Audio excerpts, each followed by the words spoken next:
కేంద్రంలోని ఎన్డీఏ ప్రభుత్వం ప్రధానమంత్రి నరేంద్ర మోడీ సారథ్యంలోని కేంద్ర ప్రభుత్వం 36 లక్షల కోట్ల రూపాయలను దిగమింగేసింది. ఈ ఎన్డీఏ ప్రభుత్వం 36,65,000 కోట్ల రూపాయలను పూర్తిగా మింగేసింది అంటూ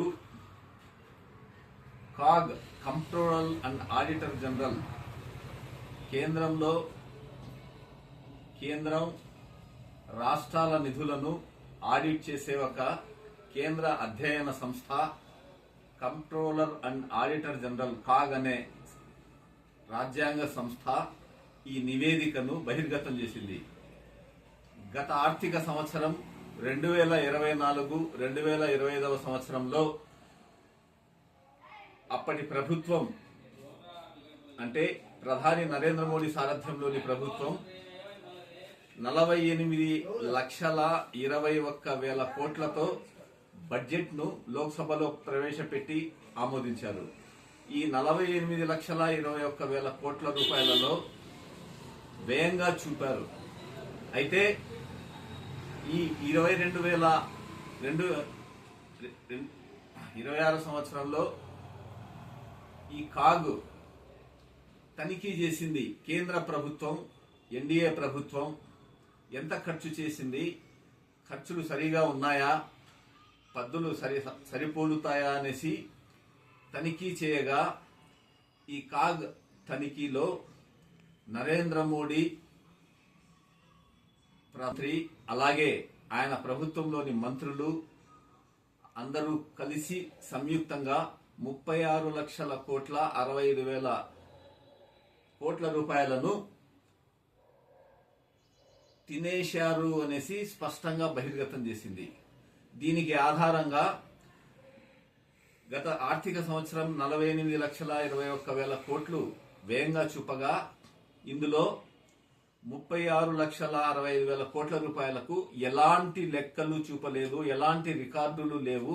కేంద్ర ప్రభుత్వాన్ని ఎన్నిసార్లు అడిగినా గాని, ఎన్ని ఉత్తర్వులు ఇచ్చినా గాని, ప్రధానమంత్రి కార్యాలయం గాని, కేంద్ర ప్రభుత్వం గాని ఎలాంటి లెక్కలు గాని, ఎలాంటి అకౌంట్స్ గాని సమర్పించలేదు అనేది కాగ్ ఆరోపించింది. అదేవిధంగా స్వచ్ఛ భారత్ మిషన్ కోసం 35,000 కోట్ల రూపాయలు ఖర్చు పెట్టినట్లు లెక్కలు చూపగా అందులో 6% నిధులు వెచ్చించి మిగతా 1,000 కోట్ల రూపాయలకు లెక్కలు లేవనేసి కాగు తూర్పారబట్టింది. అలాగే స్మార్ట్ సిటీ ప్రాజెక్టు పేరుతో 10 లక్షల కోట్ల రూపాయలను వ్యయం చేసినట్లు చూపగా అందులో 1% మాత్రమే పని చేసినట్లు ఈ కాగు పూర్తిగా స్పష్టం చేసింది.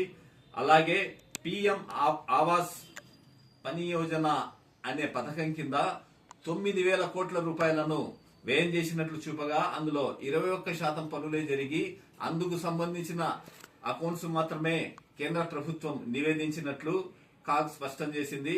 అంతేకాకుండా పార్లమెంటరీ కమిటీ రిపోర్టు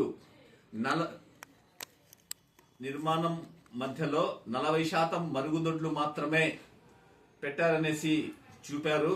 అంతేకాకుండా మొత్తం దేశవ్యాప్తంగా ఈ విధంగా కేంద్ర ప్రభుత్వం 2024-2025 ఆర్థిక సంవత్సరానికి లోక్సభలో బడ్జెట్ ఆమోదింపజేసిన 48 లక్షల కోట్ల రూపాయల నిధులలో మొత్తంగా 36,65,000 కోట్ల రూపాయల నిధులకు లెక్కలు లేవు.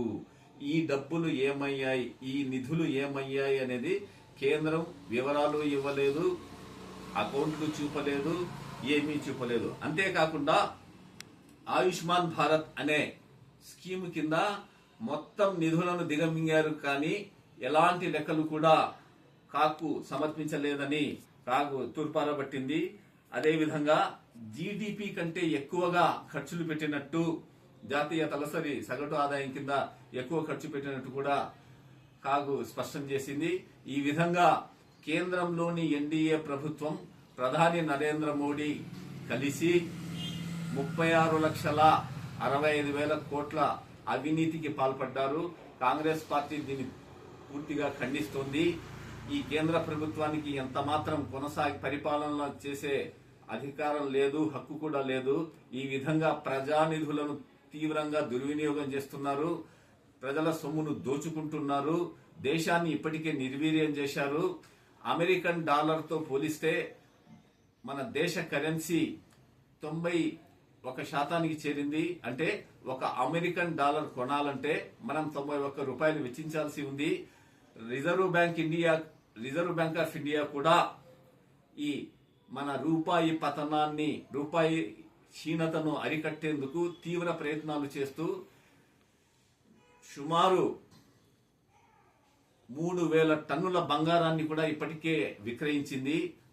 అయినా గాని రూపాయి క్షీణతను ఆపలేకపోయింది. దీంతో రిజర్వ్ బ్యాంక్ ఆఫ్ ఇండియా కూడా చేతులెత్తేసింది. ఎన్డీఏ ప్రభుత్వం అయితే పట్టించుకోవడం లేదు.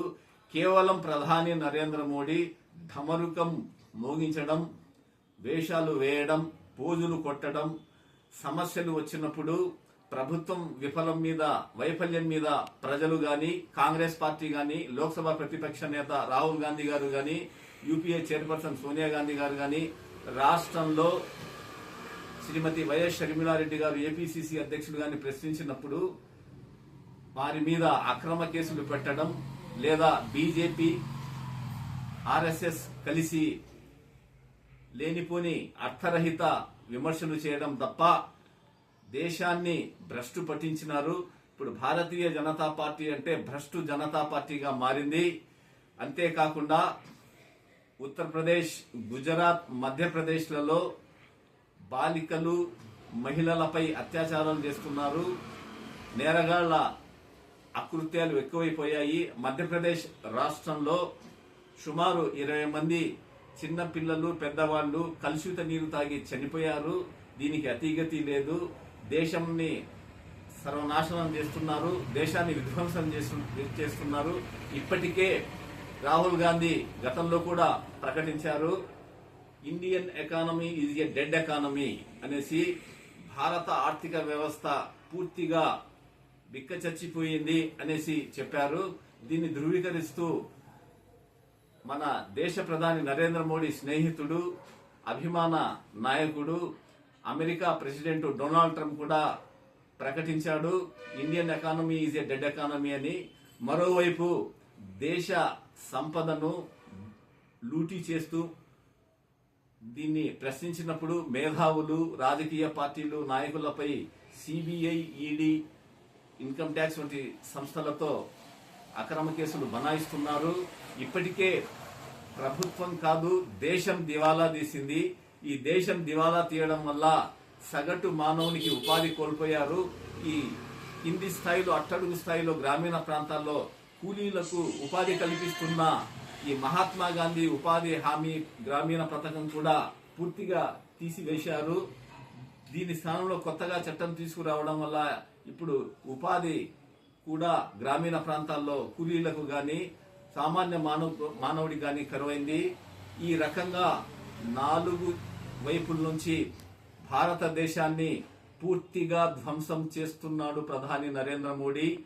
కాంగ్రెస్ పార్టీ ఈ అన్ని వైఫల్యాలపై రాష్ట్ర స్థాయిలో, దేశం స్థాయిలో ఉద్యమాలు చేసి భారతీయ జనతా పార్టీ, ఆర్ఎస్ఎస్ కలిసి చేస్తున్న ఈ విధ్వంసంపై ఉద్యమాలు చేపడుతోంది.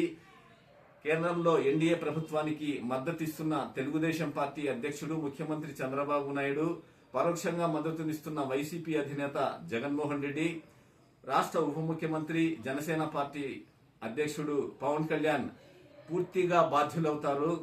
ఈ ఆర్థిక విధ్వంసంపై, ఈ దేశ విధ్వంసంపై, దేశ దోపిడీపై, ఈ మత రక్కసిపై, మహిళలపై చేస్తున్న అకృత్యాలు, అన్యాయాలపై, ఈ చావులపై, అంతుచిక్కని ఈ రుగ్మతలపై తమ వైఖరి స్పష్టం చేయాలని, ఇప్పటికైనా నోరు విప్పాలని కాంగ్రెస్ పార్టీ డిమాండ్ చేస్తుంది.